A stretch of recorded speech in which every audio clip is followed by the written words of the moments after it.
അസ്സലാമു അലൈക്കും. കാലിക്കറ്റ് ഫ്ലേവേഴ്സിലേക്ക് എല്ലാവർക്കും സ്വാഗതം. അപ്പോൾ ഇന്ന് നമ്മൾ നല്ലൊരു ഇഫ്താർ സ്പെഷ്യൽ സ്നാക്ക് തന്നെയാണ് ഉണ്ടാക്കാൻ പോണത്. മുട്ട കബാബ് അല്ലെങ്കിൽ എഗ് കബാബ്. നല്ല എളുപ്പത്തിൽ ഉണ്ടാക്കിയെടുക്കാൻ പറ്റുന്ന സ്നാക്ക് തന്നെയാണ്. ഉള്ളി അരിഞ്ഞിരിക്കുന്ന പരിപാടികളോ താളിച്ചിരിക്കുന്ന പരിപാടിയോ ഒന്നുമില്ല. പിന്നെ ഇത് നമ്മളെ ബീവിയമ്മേൻ്റെ റെസിപ്പിയാണ്. ഇത് നമ്മളെ ഫാമിലിയിലൊക്കെ നല്ല ഫേമസ് ആയിട്ടുള്ള ഒരു ഐറ്റം കൂടാണ്. അപ്പോൾ നിങ്ങൾ വേഗം റെസിപ്പി എങ്ങനെയാണെന്ന് കണ്ടു നോക്കൂ. ഇഷ്ടമായാൽ ലൈക്ക് ചെയ്യാനും ഷെയർ ചെയ്യാനും കമൻറ്റ് ചെയ്യാനും ഒന്നും മറക്കരുത്. അപ്പോൾ നമുക്ക് വേഗം റെസിപ്പിയിലേക്ക് പോവാം.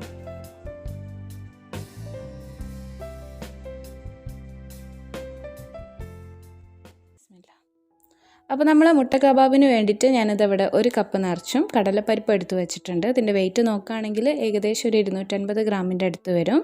നമുക്ക് 250 ഗ്രാം തന്നെ കടലപ്പരിപ്പ് എടുക്കാം. അതേപോലെ തന്നെ ഒരു 250 ഗ്രാം ഇറച്ചിയും എടുത്തിട്ടുണ്ട്. എല്ലില്ലാത്ത ഇറച്ചിയാണ് കേട്ടോ എടുത്തിട്ടുള്ളത്. ഇറച്ചിയും കടലപ്പരിപ്പും നമുക്ക് ഒരേ അളവിൽ തന്നെ എടുക്കാം. ഇനി ഇത് രണ്ടും കൂടെ നമുക്കൊന്ന് വേവിച്ചെടുക്കണം. അപ്പോൾ അതിന് വേണ്ടിയിട്ട് നമ്മൾ പ്രഷർ കുക്കർ എടുത്തിട്ടുണ്ട്. ഇതിലേക്ക് കഴുകി വൃത്തിയാക്കി എടുത്തിട്ടുള്ള നമ്മൾ കടലപ്പരിപ്പ് ചേർത്ത് കൊടുക്കാം. അതേപോലെ തന്നെ ഇറച്ചിയും കൂടെ ഇട്ട് കൊടുക്കാം. ആവശ്യത്തിന് ഉപ്പും കൂടെ ചേർക്കുകയാണ്.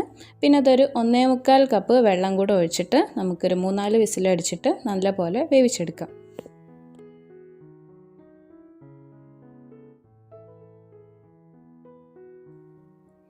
ഇനി ഇതൊരു മീഡിയം സൈസിലുള്ള ഉള്ളി എടുത്തിട്ടുണ്ട്. പിന്നെ അതൊരു 2 പച്ചമുളക്, ഒരു 3 അല്ലി വെളുത്തുള്ളി എടുത്തിട്ടുണ്ട്. ഇതൊക്കെ നിങ്ങളുടെ ടേസ്റ്റിനനുസരിച്ചിട്ട് ഇതിൻ്റെ അളവിലൊക്കെ മാറ്റം വരുത്താം കേട്ടോ. ഇതെല്ലാം കൂടെ നമുക്ക് മിക്സിൻ്റെ ചെറിയ ജാറിലിട്ടിട്ട് ഒന്ന് നന്നായിട്ട് അരച്ചെടുക്കാം.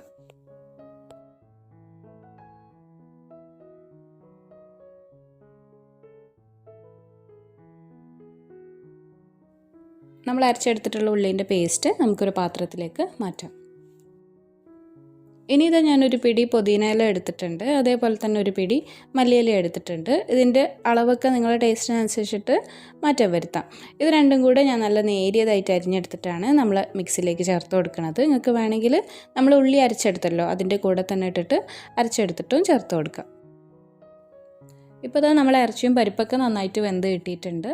ഇതൊന്ന് നമുക്ക് ഇറച്ചിൻ്റെ പീസസൊക്കെ എടുത്ത് മാറ്റാം. എന്നിട്ട് ഇതാ നമ്മൾ നേരത്തെ ഉള്ളി അരച്ചെടുത്തിട്ടുള്ള അതേ ജാറിലേക്ക് ഇട്ടിട്ട് തന്നെ ചെറുതായിട്ടൊന്ന് ക്രഷ് ചെയ്തെടുക്കാം. അപ്പോൾ ഇതാ ക്രഷ് ചെയ്തെടുത്തിട്ടുള്ള ഇറച്ചിയും കൂടെ നമ്മൾ ഈ പാത്രത്തിലേക്ക് അങ്ങോട്ട് ഇട്ട് കൊടുക്കുകയാണ്.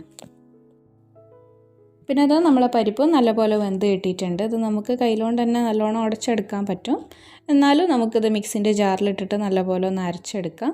കാരണം നമ്മളിത് ഉടച്ചെടുത്തിട്ട് ഏതെങ്കിലും പരിപ്പ് ഉടയാത്തത് ഉണ്ടെങ്കിൽ നമ്മളെ കബാബ് പൊരിച്ചെടുക്കുന്ന സമയത്ത് അത് പൊട്ടി പോകാനൊക്കെ ചാൻസ് ഉണ്ട്. അതുകൊണ്ട് നമുക്കിത് മിക്സിൻ്റെ ജാറിലിട്ടിട്ട് നല്ലപോലെ അങ്ങോട്ട് അരച്ചെടുക്കാം. അപ്പോൾ അത് അരച്ചെടുത്തിട്ടുള്ള പരിപ്പും കൂടെ നമ്മൾ മിക്സിയിലേക്ക് അങ്ങോട്ട് ഇട്ട് കൊടുത്തിട്ടുണ്ട്. ഇപ്പോൾ കാണുമ്പോൾ പരിപ്പ് വല്ലാതെ ലൂസായി പോലെ തോന്നുന്നുണ്ടാവും. ഞാനിതിൽ വെള്ളമൊന്നും ചേർക്കാതാണ് അരച്ചെടുത്തത്. നല്ല ചൂടോടെ അരച്ചെടുത്തത് കൊണ്ടാണ് ഇത്ര ലൂസായി കാണുന്നത്. ചൂടാറുമ്പോൾ ഇതൊന്ന് തിക്കായി വരും. ഇനി നമ്മൾ ഈ കബാബിൻ്റെ മിക്സ് കൈ കൊണ്ട് തന്നെ നന്നായിട്ട് അങ്ങോട്ട് കുഴച്ചെടുക്കാം. അപ്പോൾ ഇതാ നമ്മളെ കബാബിൻ്റെ മിക്സ് ഇവിടെ റെഡി ആയിട്ടുണ്ട്. നമ്മളെ പരിപ്പൊക്കെ അത്യാവശ്യത്തിന് വെന്തിട്ടുണ്ടെന്നും നല്ലോണം ഉടഞ്ഞ് അരിഞ്ഞ് കിട്ടിയിട്ടുണ്ട് എന്നൊക്കെ ഉറപ്പ് വരുത്താം. അല്ലെങ്കിൽ പിന്നെ നമ്മളിത് പൊരിച്ചെടുക്കുന്ന സമയത്ത് ഉരുട്ടിയെടുക്കുന്ന സമയത്തൊക്കെ ബുദ്ധിമുട്ടാവും. ഇനി ഇതാ കയ്യിൽ കുറച്ച് ഓയിൽ തേച്ച് കൊടുക്കുക അല്ലെങ്കിൽ ഒന്ന് നനച്ചെടുക്കുകയോ ചെയ്യാം. എന്നിട്ട് ഇതാ നമ്മൾ റെഡിയാക്കി എടുത്തിട്ടുള്ള മിക്സൊന്നും ഒരു ചെറിയ ഉരുള എടുത്തിട്ട് നല്ലപോലെ ഉരുട്ടി നന്നായിട്ട് അങ്ങോട്ട് പരത്തിയെടുക്കാം. ഇനി ഇതിൻ്റെ നടുവിലായിട്ട് പുഴുങ്ങിയ മുട്ടൻ്റെ ഒരു ചെറിയ പീസ് വെച്ച് കൊടുക്കുകയാണ്. ഞാനൊരു മുട്ട 6 പീസാക്കിയിട്ട് കട്ട് ചെയ്തെടുത്തിട്ടുണ്ട്. വലിയ സൈസിലുള്ള മുട്ട ആണെങ്കിൽ 6 കട്ട് ചെയ്തെടുക്കുക. ചെറുതാണെങ്കിൽ 4 പീസായിട്ട് കട്ട് ചെയ്തെടുക്കുക. ഇനി മുട്ടൻ്റെ പീസ് നല്ലപോലെ കവർ ചെയ്യുന്ന രീതിയിൽ നമുക്ക് ഉരുട്ടിയെടുക്കാം. നമ്മൾ സാധാരണ ഉന്നക്കായൊക്കെ ഉരുട്ടിയെടുക്കല്ലോ അതേപോലെ അല്ലെങ്കിൽ നമുക്ക് ഇഷ്ടമുള്ള ഷേപ്പിലാക്കിയിട്ട് കവർ ചെയ്തെടുക്കാം. ഈ മുട്ടൻ്റെ പീസ് നല്ലപോലെ കവർ ചെയ്യുന്ന രീതിയിൽ വേണം ഉരുട്ടിയെടുക്കാൻ. ഈ മല്ലിച്ചപ്പും പുതിനയൊക്കെ അരച്ച് ചേർക്കുകയാണെങ്കിൽ നമുക്ക് കുറച്ചുകൂടി എളുപ്പത്തിൽ തന്നെ ഉരുട്ടിയെടുക്കാൻ പറ്റും.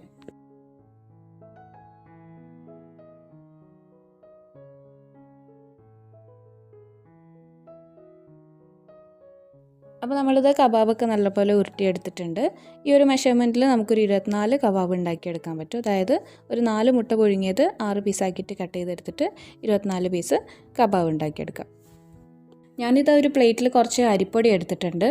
ഇനി ഇത് നമ്മൾ ഉരുട്ടിയെടുത്തിട്ടുള്ള കബാബൊക്കെ അരിപ്പൊടിയിലൊന്നിങ്ങനെ റോൾ ചെയ്തെടുക്കണം. അപ്പോൾ ഇതാ നമ്മളെല്ലാ കബാബും അരിപ്പൊടിയിൽ റോൾ ചെയ്തെടുത്തിട്ടുണ്ട്. ഇനി ഇതാ 2 മുട്ട പൊട്ടിച്ച് വെച്ചിട്ടുണ്ട്. ഇതിൻ്റെ ഉണ്ണി ഞാൻ സെപ്പറേറ്റ് ചെയ്തെടുത്തിട്ടുണ്ട്. കാരണം നമ്മളിത് പൊരിച്ചെടുക്കുന്ന സമയത്ത് വല്ലാതെ പതഞ്ഞ് വരാതിരിക്കാൻ വേണ്ടിയിട്ടാണ്. ഇനി ഇതിലേക്ക് ആവശ്യത്തിനുള്ള ഉപ്പും കുറച്ച് കുരുമുളക് ക്രഷ് ചെയ്തെടുത്തതും കൂടെ ചേർത്ത് കൊടുക്കാം. എന്നിട്ട് ഇത് നന്നായിട്ട് അങ്ങോട്ട് മിക്സ് ചെയ്ത് വെക്കാം. ഞാനിതവിടെ പ്ലേറ്റിൽ കുറച്ച് ബ്രെഡ് ക്രംസും പിന്നെ നമ്മൾ റെഡിയാക്കി വെച്ചിട്ടുള്ള മുട്ടൻ്റെ മിക്സും എടുത്ത് വെച്ചിട്ടുണ്ട്. ഇനി നമ്മൾ അരിപ്പൊടിയിൽ കോട്ട് ചെയ്ത് വെച്ചിട്ടുള്ള കബാബ് ഓരോന്നെടുത്ത് മുട്ടൻ്റെ മിക്സിൽ ഡിപ്പ് ചെയ്തെടുത്ത് ബ്രെഡ് ക്രംസിൽ നന്നായിട്ട് അങ്ങോട്ട് കോട്ട് ചെയ്തെടുക്കാം. നമ്മൾ ഒരു കൈ കൊണ്ട് കബാബ് മുട്ടൻ്റെ മിക്സിൽ മുക്കിയെടുത്ത് മറ്റേ കൈ കൊണ്ട് ബ്രെഡ് ക്രംസിൽ കോട്ട് ചെയ്തെടുക്കുകയാണെങ്കിൽ ഈ ബ്രെഡ് ക്രംസ് ഇങ്ങനെ കട്ട പിടിക്കുന്നതും കയ്യിൽ ഒട്ടി പിടിക്കുന്ന പ്രശ്നങ്ങളൊന്നും ഇല്ലാതെ നമുക്ക് പെട്ടെന്ന് തന്നെ ഈ പരിപാടി അങ്ങോട്ട് തീർക്കാം. അപ്പോൾ നമ്മളിത് ഉണ്ടാക്കിയെടുത്തതെന്നും പകുതി കബാബൊക്കെ ഇങ്ങനെ കോട്ട് ചെയ്ത് വെച്ചിട്ടുണ്ട്. ഇനി ഇത് നമുക്ക് നേരെ ഫ്രീസറിലേക്ക് മാറ്റാം. ഒരു 15 മുതൽ 20 മിനിറ്റ് വരെ ഇത് നല്ല പോലെ ഒന്ന് തണുപ്പിക്കാൻ വെക്കാം. അങ്ങനെ ചെയ്താൽ നമ്മളിത് പൊരിച്ചെടുക്കുന്ന സമയത്ത് വല്ലാതെ ആ ബ്രെഡ് ക്രംസ് കരിഞ്ഞു പോവാതെ നമുക്ക് നല്ല രീതിയിൽ അങ്ങോട്ട് പൊരിച്ചെടുക്കാൻ പറ്റും. ഇനി ഇത് നമ്മളെ കബാബൊക്കെ പൊരിച്ചെടുക്കാൻ വേണ്ടിയിട്ട് ചീനച്ചട്ടിയിൽ എണ്ണ ഒഴിച്ച് ഒരു മീഡിയം ഫ്ലെയിമിൽ വെച്ചിട്ട് ചൂടാക്കി എടുത്തിട്ടുണ്ട്. ഇനി നമ്മൾ ആദ്യം അരിപ്പൊടിയിൽ കോട്ട് ചെയ്ത് വെച്ചിട്ടുള്ള കബാബ് ഓരോന്നെടുത്ത് ഈ മുട്ടൻ്റെ മിക്സിൽ ഒന്ന് ഡിപ്പ് ചെയ്തെടുത്തിട്ട് നേരെ നമുക്ക് പൊരിച്ചെടുക്കാം.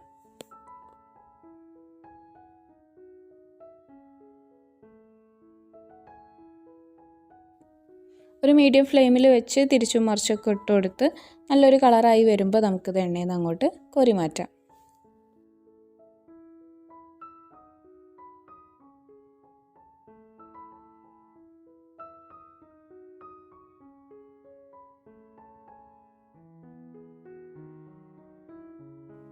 ഇനി നമുക്ക് ഇതേപോലെ തന്നെ നമ്മൾ നേരത്തെ ബ്രെഡ് ക്രംസിൽ കോട്ട് ചെയ്തെടുത്തിട്ടുള്ള കബാബൊക്കെ ഓരോന്നെടുത്തിട്ട് പൊരിച്ചെടുക്കാം.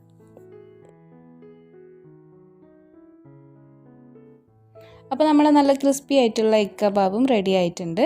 ഇനി ഇതിലേക്ക് ഡിപ്പായിട്ട് ഒരു പുതിന ചട്നിയും കൂടെ റെഡിയാക്കി എടുക്കുന്നുണ്ട്. നല്ല സിമ്പിളായിട്ട് ഉണ്ടാക്കാൻ പറ്റുന്ന ഒരു ചട്നിയാണ്. അപ്പോൾ അതിന് വേണ്ട ഇൻഗ്രീഡിയൻസ് ആണ് ഞാൻ എടുത്തു വെച്ചിട്ടുള്ളത്. അപ്പോൾ നമുക്കൊരു പിടി പുതിനയില വേണം, പിന്നെ കുറച്ച് മല്ലിയില വേണം, ഒരു ചെറിയ കഷ്ണം ഇഞ്ചി എടുത്തിട്ടുണ്ട്, ഒരു 2 അല്ലി വെളുത്തുള്ളി, പിന്നെ എരിവിന് വേണ്ടിയിട്ട് ഒരു പച്ചമുളക് എടുത്തിട്ടുണ്ട്, പിന്നെ ഒരു വലിയ നാരങ്ങൻ്റെ 1/4 ഭാഗം എടുത്തിട്ടുണ്ട് കുറച്ച് പുളിക്ക് വേണ്ടിയിട്ട്, പിന്നെ അധികം പുളി ഇല്ലാത്ത തൈര് ഒരു 1-2 ടേബിൾ സ്പൂൺ ചേർക്കാം. ഇതിൻ്റെ കൂടെ നമുക്ക് ആവശ്യത്തിന് ഉപ്പും കൂടെ ചേർത്ത് കൊടുക്കണം. ഇനി ഇതൊരു മിക്സിൻ്റെ ജാറിലേക്ക് നമുക്ക് മല്ലിച്ചപ്പും പുതിനയൊക്കെ ഇട്ട് കൊടുക്കാം. പച്ചമുളകൊന്ന് പൊട്ടിച്ചിട്ട് കൊടുക്കുക, ഇഞ്ചി വെളുത്തുള്ളിയൊക്കെ ചെറുതായിട്ടൊന്ന് അരിഞ്ഞിട്ട് കൊടുക്കുക, ചെറുനാരങ്ങ നന്നായിട്ടൊന്ന് പിഴിഞ്ഞൊഴിക്കാം. കൂടെ തന്നെ ഒരു ടേബിൾ സ്പൂൺ നിറച്ചും തൈരും കൂടെ ചേർത്ത് കൊടുക്കുകയാണ്. ആവശ്യത്തിനുള്ള ഉപ്പും കൂടെ ചേർത്ത് എല്ലാം കൂടെ അങ്ങോട്ട് നന്നായിട്ട് അരച്ചെടുക്കാം. അപ്പോൾ അത് നമ്മളെ നല്ല പുതിന ചട്നിയും കൂടെ റെഡി ആയിട്ടുണ്ട്. അപ്പോൾ നിങ്ങൾ ഇതുവരെ എഗ് കബാബ് ഇതുപോലെ ഉണ്ടാക്കി നോക്കിയിട്ടില്ലെങ്കിൽ എന്തായാലും ഒന്ന് ട്രൈ ചെയ്ത് നോക്കണം. നോക്കും ഫാമിലിക്കൊക്കെ തീർച്ചയായിട്ടും ഇഷ്ടമാവും. അപ്പോൾ നിങ്ങളെല്ലാവരും ഉണ്ടാക്കി നോക്കിയിട്ട് അഭിപ്രായങ്ങളൊക്കെ അറിയിക്കുമെന്ന് പ്രതീക്ഷിക്കണേ. ഒരു കാര്യം കൂടെ ഓർമ്മപ്പെടുത്താണ്, നമ്മുടെ മുട്ട കബാബ് ഇഷ്ടമായിട്ടുണ്ടെങ്കിൽ ഒന്ന് ലൈക്ക് ചെയ്യാനും ഷെയർ ചെയ്യാനും ഒന്നും മടിക്കരുത്. അതുപോലെ തന്നെ ചാനൽ ഇതുവരെ സബ്സ്ക്രൈബ് ചെയ്തിട്ടില്ലെങ്കിൽ ഒന്ന് സബ്സ്ക്രൈബ് ചെയ്ത് സപ്പോർട്ട് ചെയ്യണേ. അപ്പോൾ ഇൻഷാ അല്ലാഹ് ഇനിയും നല്ല നല്ല റെസിപ്പീസൊക്കെ ആയിട്ട് നമുക്ക് കാണാം. അസ്സലാമു അലൈക്കും വറഹ്മത്തുള്ളാഹി വബറകാതുഹു.